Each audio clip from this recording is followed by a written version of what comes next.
મિત્રો વાત કરી રહ્યા છીએ આપણે આજે કેતુ મહારાજની। દર્શક મિત્રો, કેતુ મહારાજ ઘણી બધી વખત આપણે એવું કહેતા હોય, આપણા વડવાઓ એવું કહેતા હોય કે વહેલી સવારે બ્રહ્મ મુહૂર્તની અંદર આવેલું સપનું સાચું થાય છે। શું કામે? કારણ કે કેતુનો સંબંધ એ ડાયરેક્ટ પરમાત્મા સાથે રહેલો છે, કેતુનો સંબંધ ડાયરેક્ટ આધ્યાત્મ સાથે રહેલો છે અને એટલા માટે દર્શક મિત્રો કેતુ મહારાજ ડાયરેક્ટ આધ્યાત્મ સાથે જોડાયેલા હોવાના લીધે સવારના પોરમાં બ્રહ્મ મુહૂર્તની અંદર આવેલું સપનું હંમેશાને માટે તમારું સાચું બનતું હોય છે। આપણે નથી કહેતા ઓહો મને તો આ સપનું આવ્યું અને થોડાક દિવસોની અંદર આપણે એનું રિઝલ્ટ જોતા હોઈએ છીએ અને એટલા માટે દર્શક મિત્રો આ કેતુ મહારાજ આપણા જીવનની અંદર વિશેષતઃ સુંદર મજાનો ફાયદો આપનારા પણ ગ્રહ છે। દર્શક મિત્રો, આપણે 8 વાગે ઉઠીએ, 9 વાગે ઉઠીએ કે 10 વાગે ઉઠીએ એ સપનું નહીં, પણ સવારના બ્રહ્મ મુહૂર્તની અંદર આવેલું સપનું હંમેશાને માટે સાચું બનતું હોય છે અને આ સપનાના લીધે આપણા જીવનની અંદર લાભ પણ થતો હોય છે।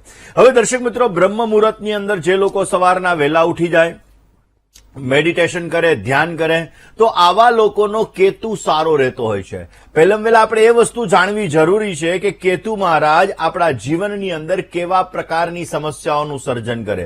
દર્શક મિત્રો, કેતુ જેને માયાવી ગ્રહ તરીકે ઓળખવામાં આવે છે અને આ કેતુ મહારાજ આપણા જીવનની અંદર ઘણા બધા લાભ આપનારા પણ ગ્રહ છે। દર્શક મિત્રો, આ કેતુનું આપણા જીવનની અંદર વિશેષતઃ મહત્વ વધારે પડતું છે।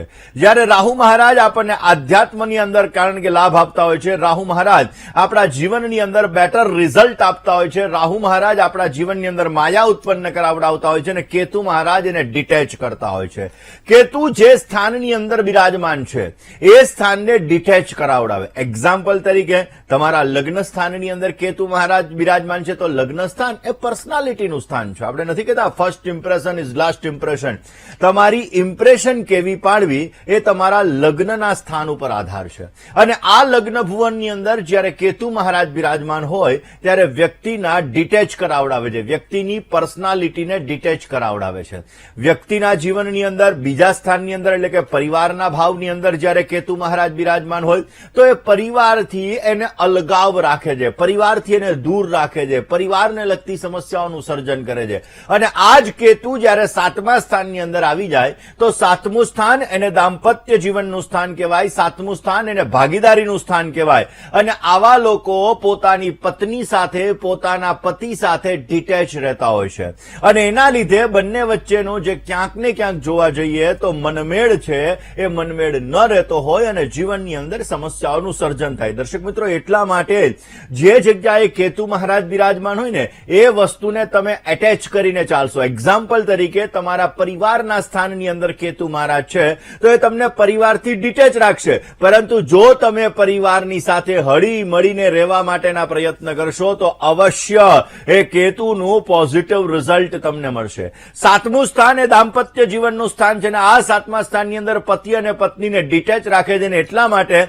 જો આવા વ્યક્તિઓ પતિ સાથે અથવા પત્ની સાથે અટેચ રહે, બની શકે એટલો દાંપત્ય જીવનની અંદર મનમેળ જે હોય એટલે કે ક્યાંક ને ક્યાંક મતભેદ થતા હોય, આ મનભેદ થતા હોય, આ ભેદોને દૂર કરી અને મનમેળ બનાવડાવે તો અવશ્ય જીવનની અંદર પોઝિટિવ વાઇબ્રેશન ક્રિએટ થાય છે। દર્શક મિત્રો, બ્રહ્મ મુહૂર્ત આમ તો એવું કહેવાય છે કે બ્રહ્મ મુહૂર્ત એ 96 મિનિટનું હોય છે, સૂર્યોદયથી 96 મિનિટનું આ બ્રહ્મ મુહૂર્ત આપણા જીવનની અંદર બેટર રિઝલ્ટ આપતું હોય છે।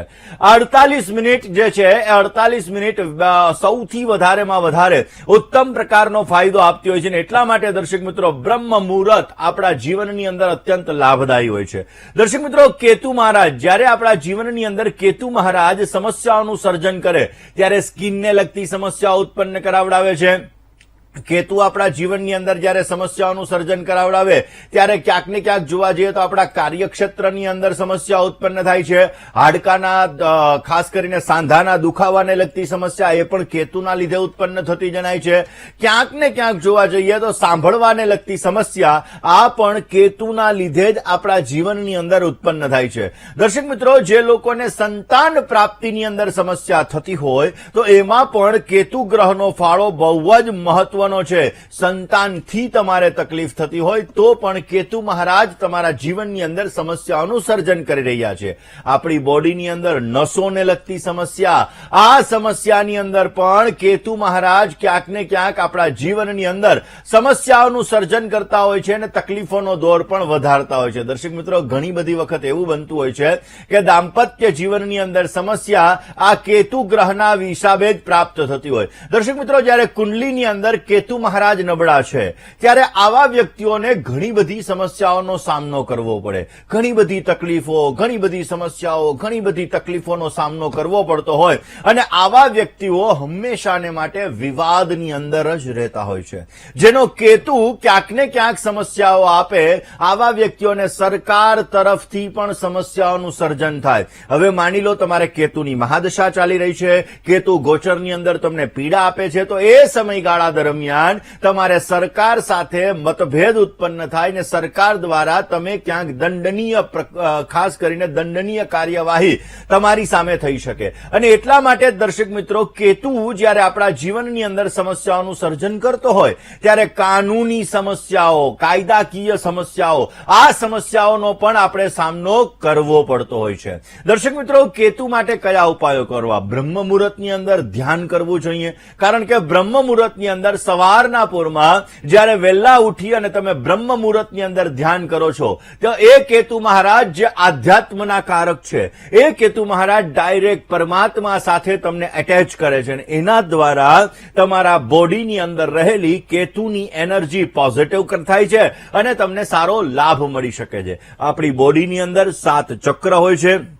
અલગ અલગ ચક્ર જ્યારે આપણે સવારના પોરમાં ધ્યાન કરીએ, મેડિટેશન કરીએ, સૂર્યનારાયણ ભગવાનને અર્ઘ્ય અર્પણ કરીએ, સૂર્ય નમસ્કાર કરીએ તો આ અલગ અલગ ચક્ર જાગૃત થાય છે અને એના લીધે આપણા શરીરની અંદર જે અનેક જાતના રોગો ઉત્પન્ન થાય છે, આ રોગો પણ ધીમે ધીમે નષ્ટ થવા લાગે છે. કારણ કે આપણી બોડી 5 તત્વથી બનેલી છે, આ પૃથ્વી 5 તત્વથી બનેલું છે અને એટલા માટે એ 5 તત્વને બેલેન્સ રાખવા બહુ જ જરૂરી છે. અને એટલા માટે દર્શક મિત્રો, બ્રહ્મ મુહૂર્તનો સમય એ ઉત્તમ ગણાય છે અને એટલા માટે કેતુ ગ્રહ આપણા જીવનની અંદર વિશેષતઃ લાભ અને નુકસાન આપનારો ગ્રહ છે.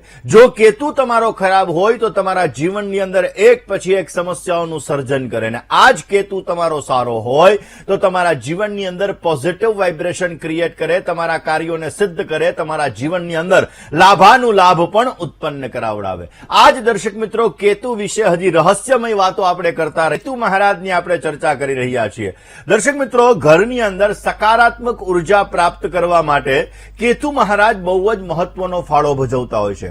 આમ તો એવું કહેવાય છે કે બ્રહ્મ મુહૂર્તની અંદર સવારના પોરમાં વહેલા ઉઠી ઘરની સાફ સફાઈ કરી અને જો આપણે ભગવાનના પૂજા પાઠ કરીએ તો આપણા જીવનની અંદર દરિદ્રતા દૂર થાય છે, માં લક્ષ્મીજીનો વાસ થાય છે અને આપણા જીવનની અંદર સુંદર મજાનો લાભ મળી શકે છે. જો સવારના પોરમાં બ્રહ્મ મુહૂર્તની અંદર તમારા કુલદેવીની આરાધના કરો, ભગવાન વિષ્ણુની આરાધના કરો તો અવશ્ય તમારા જીવનની અંદર સારો લાભ મળી શકે છે. બ્રહ્મ મુહૂર્તમાં કરેલા પૂજાપાઠ, બ્રહ્મ મુહૂર્તની અંદર વિદ્યાર્થી બંધુઓ વાંચન કરે તો અવશ્ય જીવનમાં સારો લાભ મળી શકે.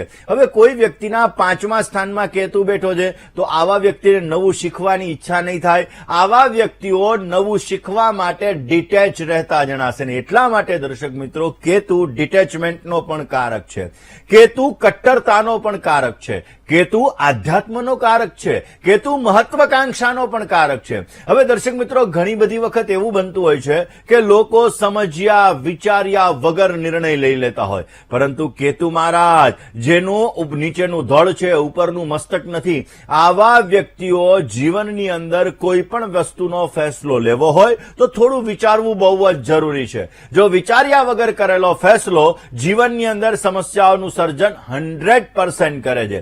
એટલા માટે દર્શક મિત્રો, ખાસ આજે આપણે કેતુ વિષય ઉપર ચર્ચા કરી રહ્યા છીએ કે નવગ્રહોની અંદર કેતુ મહારાજ વિશેષ માત્રામાં મહત્વ ધરાવે છે અને આ કેતુ મહારાજ આપણા જીવનની અંદર સુંદર મજાનો લાભ પણ આપે છે. હવે કેતુની તકલીફ છે, કેતુની પરેશાની છે, કેતુ સમસ્યા આપે છે, ચામડીને લગતી સમસ્યા છે, જીવનમાં સંઘર્ષ વધારે છે, કાર્યની અંદર બાધાઓ આવી રહી છે, તો કયા ઉપાયો કરવા જોઈએ?